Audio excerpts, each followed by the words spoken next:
my name is Fini, and I want to talk to you about personal development. People ask me all the time, what exactly is personal development? Personal development is unlocking and achieving your true potential. Everyone develops at their own rate and on their own path. That's why they call it personal. It's kind of like taking a trip from the north of Maine to the south of Florida. You can do it in a number of different ways. You can get in a car and take the superhighway down. You can get in a car and take local Route 1, the more scenic route. You can get on a plane to fly down, or you can walk the Appalachian Trail. It's not important the path that you're on and at the rate you're developing, so long as you're on the path itself. I started my own journey about 14 years ago, and no one is more amazed by the path itself or the gratitude that I've got of where I've come from and where I'm at and where I'm going. It's about discovering what is unique and precious and personal in your own life. It's finding the courage to voice it and share it with others. It gives you the power to change yourself and the world for the better. Personal development is about finding your true north, what your passions are about, what you truly want to dedicate your life's work to, and what purpose and field you want to spend your life's work in. Everything in life is about change. Free will is probably one of the greatest birthrights that we had. However, most people engage in low-life living, which essentially is low-risk living. When you choose to grow, it takes risk. If you don't take risk, you don't grow, and you cannot accomplish being your absolute best. Risk involves change, and change is a problem for most people. Did you know that change is the number 2 fear of the whole world, right behind the fear of dying? Change is great for you, but not for me, is what the opinion of most people are. People find it easier to complain about the existence that they're in or how life stinks, rather than to change and move forward and create their lives. You know, there's a story about a man who broke down in West Virginia. He was a city slicker. And a friendly farmer from the area asked him to join him on his porch while he waited for the tow truck to come along. So they're having a nice conversation on the porch in rocking chairs. And the dog that's on the porch, this big old hound dog, is just howling like crazy and just won't stop, keeps going and going and going.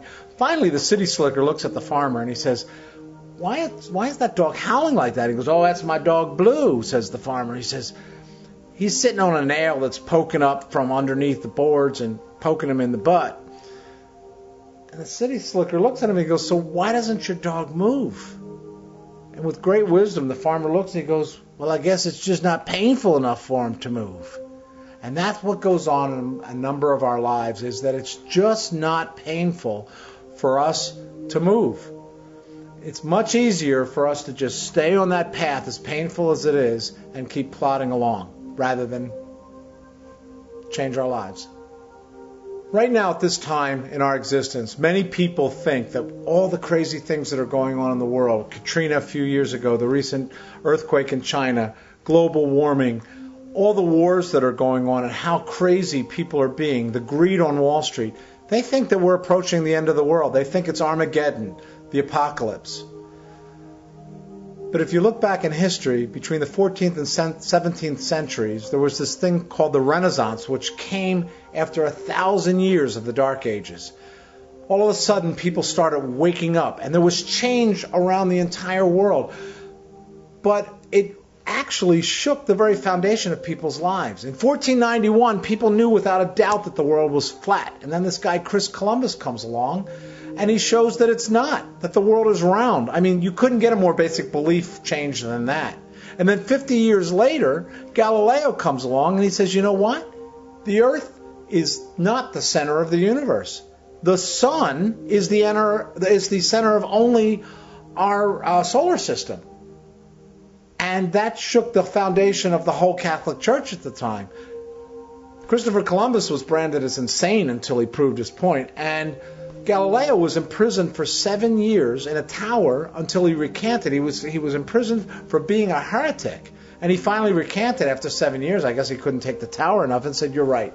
The Earth is the center of the universe. But he knew it was true. And all these different changes came about in 300 years to change our world forever. About 150 years after that came the Industrial Revolution. the invention of the steam engine. And there was this guy named Ned Ludd, and oddly enough, the people that follow him were called Luddites, who were trying to prevent the Industrial Revolution from occurring. He said that if we let this thing called the steam engine come over and take over our life will be totally obliterated. We will not have jobs, everything will go away, and life as we know it will not ever be the same. Now, the irony is he was exactly right. And with that came the mechanization of all of the manual looms, came transportation systems like nothing before, and the whole world revolutionized. He lost his livery stable business, he lost his buckboard business and buggy whip business, and life never again was the same. I personally think that with what's going on in the last century and now in the 21st century, it is the greatest time for growth, and it will be recognized as such as in the whole history of humankind, that it will be the greatest point of development up to that point as ever before.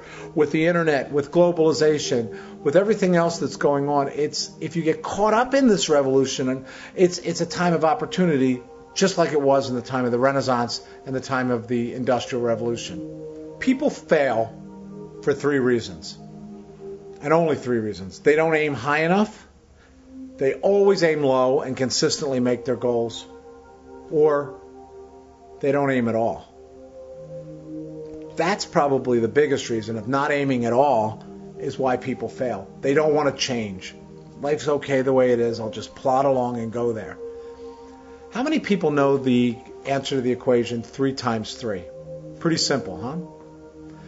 How many know the answer to the equation 5,128 times 2,165? If you said, I have no idea, I'm going to prove you wrong in terms of that. I didn't ask if you had it off the top of your head. I just asked you if you knew the equation. Now, in the 5th grade, you learned how to put that out into a formula.